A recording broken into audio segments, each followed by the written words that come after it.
Bonjour mes frères et sœurs, que la gloire et la paix de Dieu soient avec vous, que celui qui vous donne la force malgré les soucis environnants vous permette vraiment de persévérer dans le chemin qu'il a choisi pour vous comme pour moi. Le passage à étudier aujourd'hui est Jean 6 du verset 60 à 69 et je lui ai donné pour titre La décision de la foi. Lisons. Plusieurs de ses disciples, après l'avoir entendu dire « Cette parole est dure, qui peut l'écouter ?» Jésus, sachant en lui-même que ses disciples murmuraient à ce sujet, leur dit « Cela vous scandalise-t-il? Et si vous voyez le Fils de l'homme monter où il était auparavant?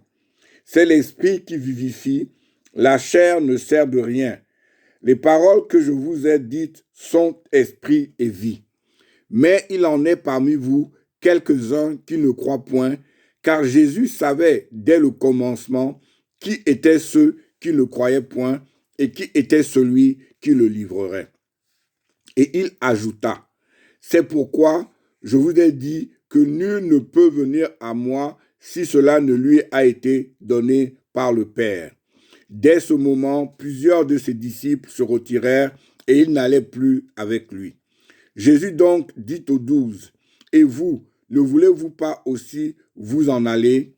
Simon-Pierre lui répondit, « Seigneur, à qui irions-nous? Tu as les paroles de la vie éternelle, et nous avons cru et nous avons connu que tu es le Christ, le Saint de Dieu. » Amen, amen. Prions.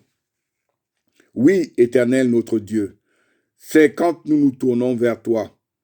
Et c'est toi qui nous donnes vraiment la force face aux paroles qui peuvent parfois être dures au temps de Jésus, mais aussi dures aujourd'hui.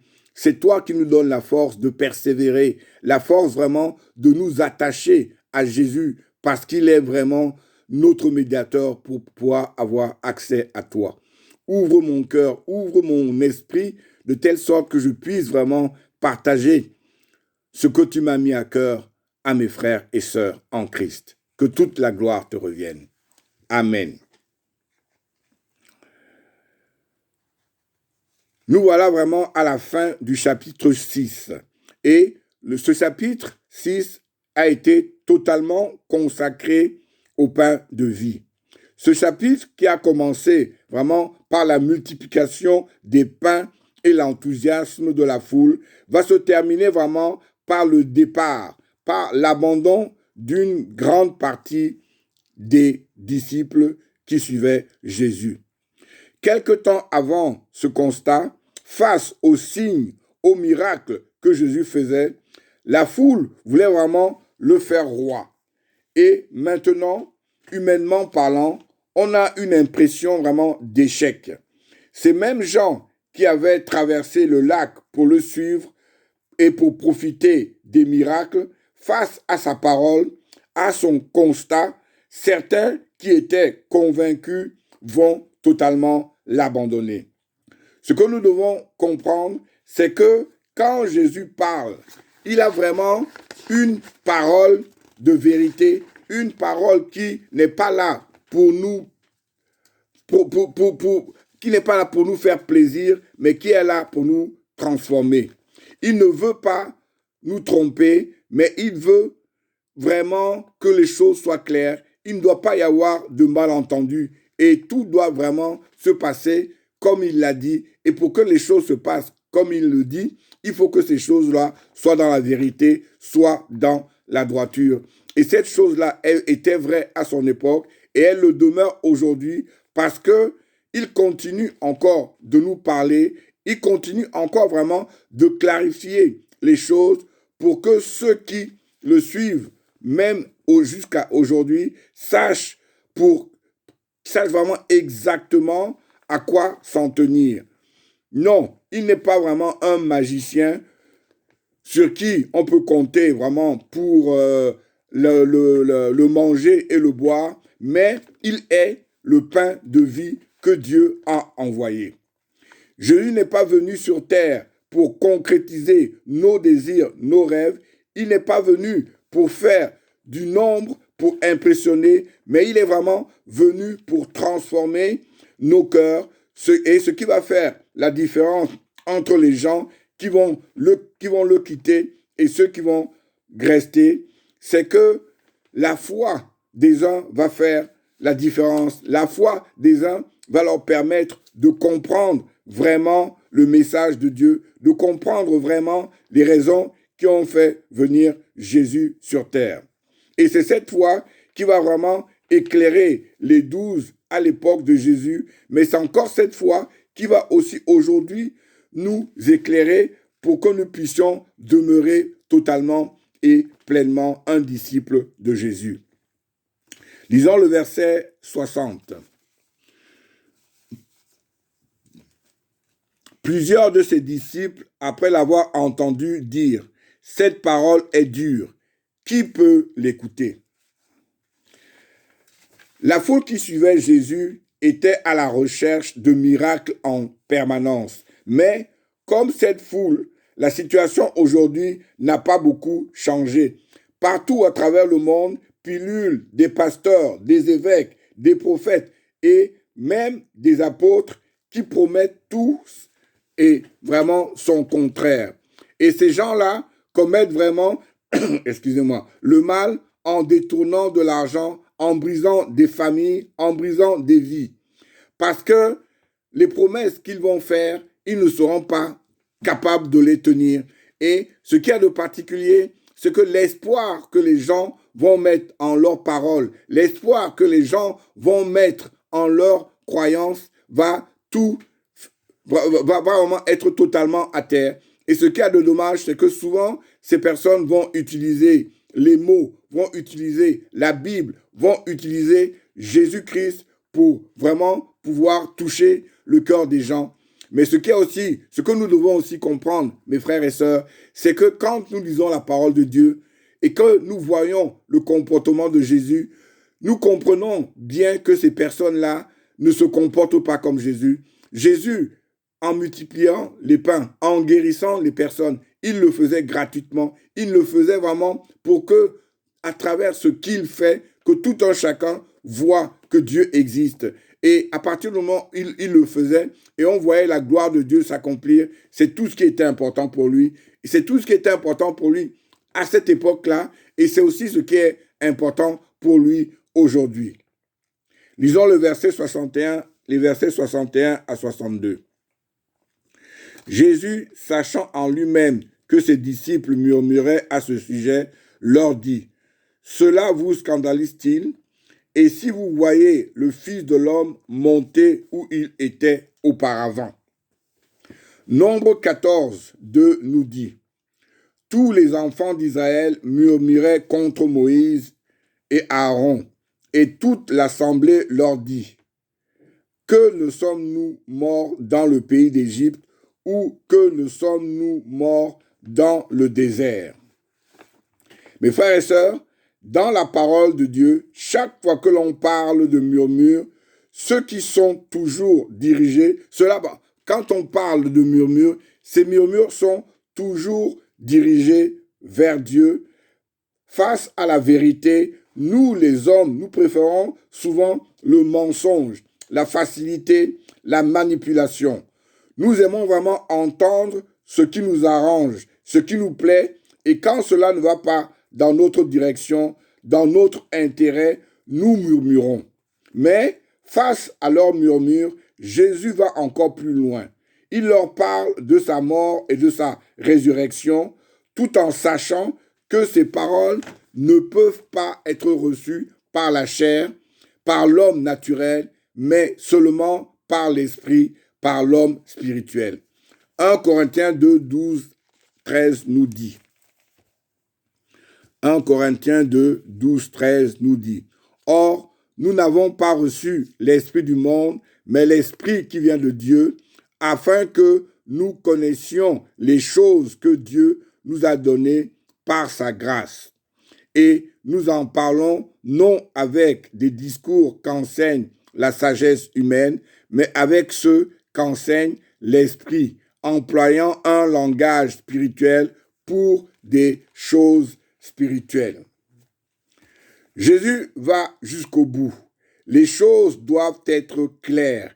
Il ne doit pas y avoir d'ambivalence, mais pour une meilleure clarification, nous devons vraiment être capables de comprendre ces paroles, être capables de les accepter et pour que ces paroles vraiment puissent nous transformer. Mais pour que ces paroles puissent nous transformer, nous ne devons pas nous baser sur la chair parce que la chair est versatile, mais nous devons nous baser sur l'esprit et ce qui fait que parler de sa résurrection est donc un moyen de leur faire vraiment comprendre que si déjà ils n'acceptent pas ce qu'il dit parce que l'esprit ne leur a pas donné la foi, il va y avoir d'autres événements, d'autres choses encore plus importantes et encore plus extraordinaires. Et ces choses-là ne pourront s'accepter, ne pourront se comprendre qu'à travers le fait que l'esprit nous transforme, qu'à travers le fait que ces choses-là ne doivent pas se voir charnellement, mais doivent vraiment se voir à travers un aspect spirituel. Verset 63. C'est l'esprit qui vivifie. La chair ne sert de rien. Les paroles que je vous ai dites sont esprit et vie. Les paroles que je vous ai dites sont esprit et vie. La force qui nous donne l'esprit est infiniment plus forte que la force charnelle. En Exode 2, par exemple, quand Moïse a voulu aider charnellement les Israélites, il va tuer, et en plus en cachette, un seul Égyptien. Mais quand en Exode 14, il a été habité par l'Esprit de Dieu, là, il va neutraliser plusieurs milliers de soldats égyptiens qui vont vraiment se noyer dans la mer Rouge. C'est l'Esprit de Dieu qui nous habite, qui va, comme pour Moïse et d'autres personnages de la Bible, qui va vraiment décupler nos forces, nos prières devant l'ennemi. Et cet esprit ne peut se vivifier que si nous prenons vraiment la décision de la foi. Et c'est cette décision qui va vraiment faire la différence dans tout ce que nous faisons. Verset 64. Mais il en est parmi vous quelques-uns qui ne croient point, car Jésus savait dès le commencement qui étaient ceux qui ne croyaient point et qui était celui qui le livrerait. Jésus dit à ses disciples que parmi eux, certains ne croient pas. La question que l'on peut se poser, c'est comment peut-on être un disciple et ne pas croire? À l'époque de Jésus, comme aujourd'hui, la réponse à cette question est l'hypocrisie, c'est-à-dire le fait de paraître extérieurement sans avoir la foi intérieure qui transforme. Ésaïe 29, 13 nous dit « Ce peuple s'approche de moi, il m'honore de la bouche et des lèvres, mais son cœur s'est éloigné de moi, et la crainte qu'il a de moi n'est qu'un commandement humain, une leçon apprise. » Amen. Dans les évangiles, malgré que Jésus ait eu vraiment à côtoyer de grands rabbins, de grands docteurs, de grands professeurs, seuls deux personnages Jésus va qualifier seulement deux personnages comme des personnes ayant une grande foi. Et ces personnes sont, par exemple, le centurion romain qui vient le voir pour son serviteur et la femme cananéenne qui vient le voir pour qu'il guérisse sa fille. Ce qui veut nous faire comprendre que pour Jésus, avoir une grande foi consiste donc à mettre toute notre confiance en lui et en lui seul. Pas de s'arrêter à l'extérieur comme les hypocrites, dont le plus célèbre que nous connaissons est vraiment Judas. Jésus, dès le début, le connaissait physiquement, mais il le connaissait aussi intérieurement, il le connaissait aussi spirituellement. Mais cela ne va pas l'empêcher de l'aimer comme il a aimé tous ses disciples et comme il nous aime encore aujourd'hui. Et c'est par cet amour c'est cet amour qui va lui permettre vraiment de l'intégrer parmi les siens. Dans nos églises aussi, nous sommes souvent confrontés à ce genre de personnages, aux personnages qui parlent beaucoup, qui crient beaucoup, et dont on a l'impression, à travers cette gesticulation, qu'ils sont vraiment des grands croyants. Prions jour après jour notre Dieu, non pas pour les dénoncer, mais pour que lui, le Dieu qui connaît le cœur de tout un chacun, puisse montrer à tout le monde qui nous sommes. Parce que nous sommes là, nous sommes les uns avec les autres, mais seul Dieu connaît notre cœur. Seul Dieu connaît le degré vraiment de grandeur et de faiblesse que nous pouvons avoir. Et c'est lui qui, face à certaines situations, va faire ressortir l'hypocrisie de certains. Et c'est ça qui est le plus important, c'est de ne pas juger par nous-mêmes, mais de se tourner vers Dieu et de le laisser vraiment agir dans nos vies.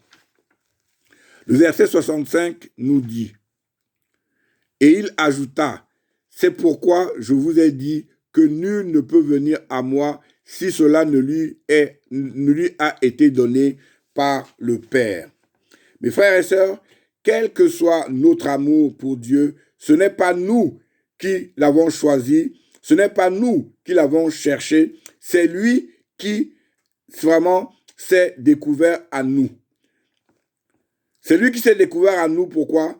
Parce que comme nous dit Romains 3, tous ont péché et sont privés de la gloire de Dieu. Nous tous, naturellement, allons à l'opposé des concepts de Dieu. Et c'est lui et seulement lui qui va nous donner la force de changer, de passer de la mort à la vie. Rien ne lui est inconnu. Il nous donne vraiment la foi, mais aussi il est présent vraiment dans nos vies pour nous permettre vraiment de la fructifier, pour nous permettre vraiment de passer d'un seul fruit à une multiplication des fruits, d'un seul pain à une multiplication des pains spirituellement parlant. Verset 66.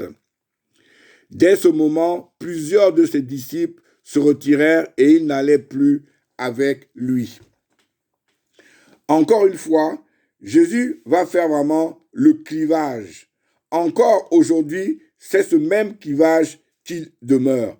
Parce que face à la vérité de l'évangile, il faut prendre position pour ou contre, blanc ou noir, car il ne peut pas y avoir de compromis entre l'évangile. Il ne peut pas y avoir de compromis. Soit on accepte l'évangile et tout l'évangile, soit on le rejette totalement.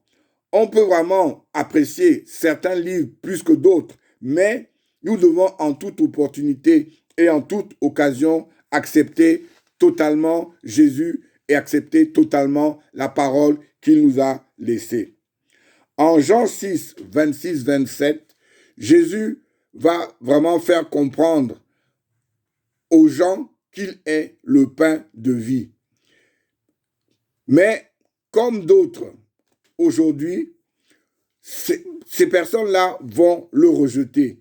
Mais aujourd'hui, nous préférons vraiment nous retirer. Et bon, en Jean 6, 26, 27, Jésus va faire comprendre à ces gens qu'il est le pain de vie. Et c'est ce qui va faire la différence. C'est ce qui va faire la différence à l'époque de Jésus, mais c'est aussi ce qui va faire la différence aujourd'hui. Pourquoi? Parce que accepter Jésus comme le pain de vie, c'est la base de toute chose. À son époque, la foule qui le suivait l'avait accepté comme un pourvoyeur, comme une personne qui les nourrissait, mais à partir du moment où il leur a fait comprendre que ce qui est fondamental pour lui, ce n'est pas de leur donner le pain, ce n'est pas de leur donner le poisson, mais c'est de leur donner la vie à travers lui. Parce qu'il dit et il est le pain de vie, et c'est ça qui va faire le clivage, et c'est encore soit ça qui va faire le clivage encore aujourd'hui. C'est pour ça, mes frères et sœurs, nous pouvons, à leur époque comme aujourd'hui, suivre Jésus par intérêt, mais pour Jésus, ce qui est important, c'est vraiment notre cœur. Il veut vraiment, et il nous promet de nous transformer, il nous promet que en lui, par lui et pour lui, nous serons toujours à ses côtés et aux côtés de Dieu. Et tant que nous allons rechercher en premier lieu sa présence, il va vraiment nous donner la force de rester à côté de lui. Il va vraiment nous donner l'opportunité d'aller de l'avant en toutes choses.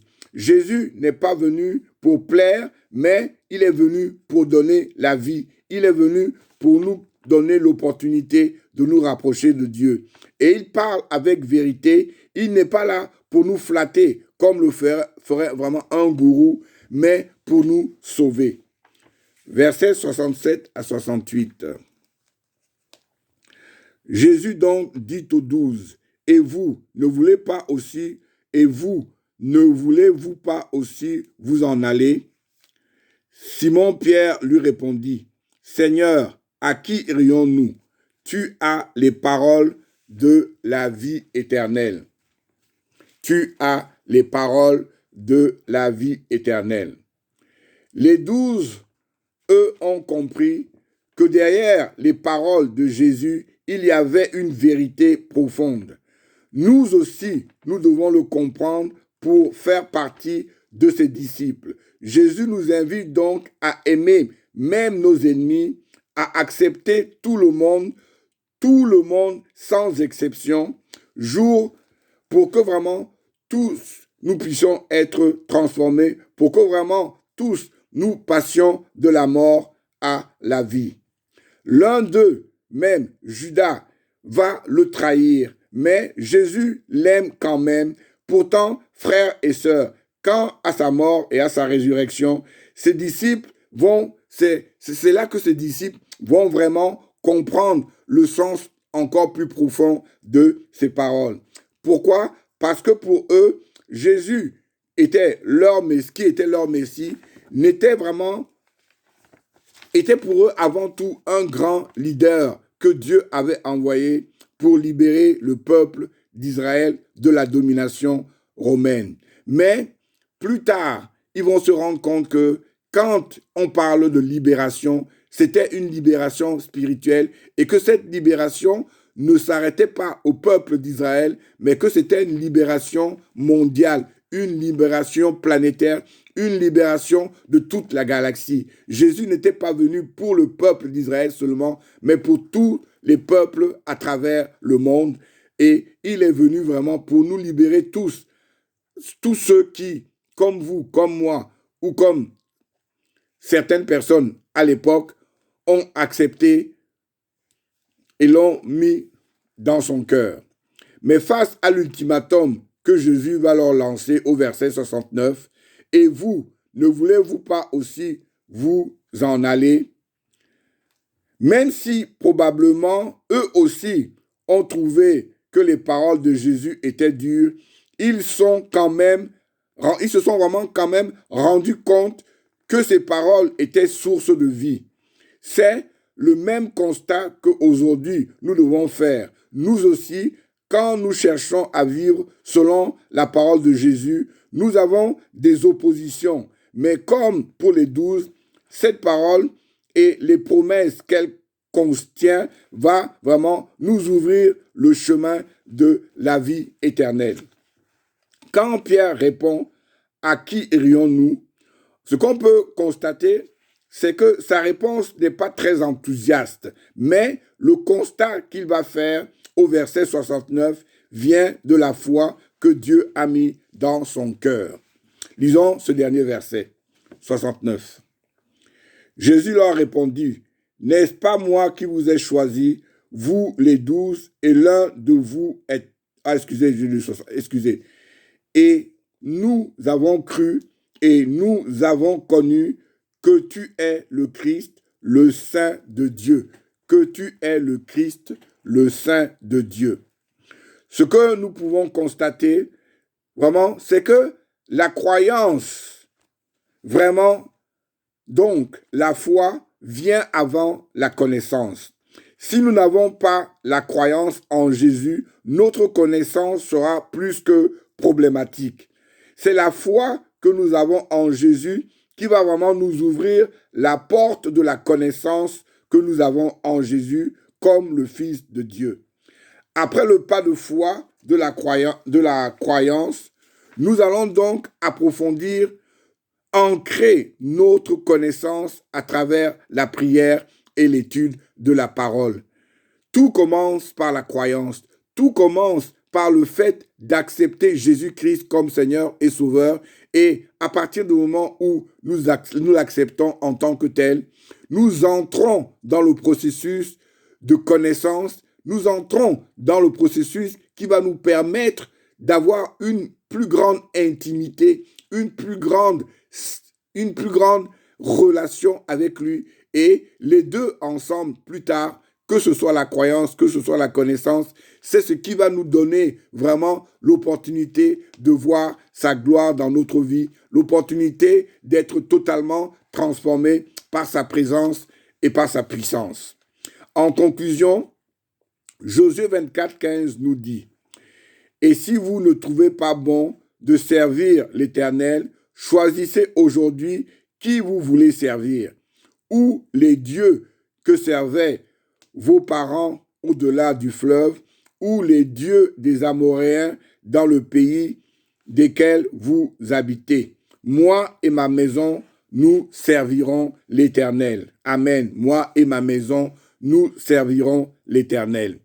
Comme Josué devant le peuple d'Israël, tout au long de notre vie, nous avons des choix à faire.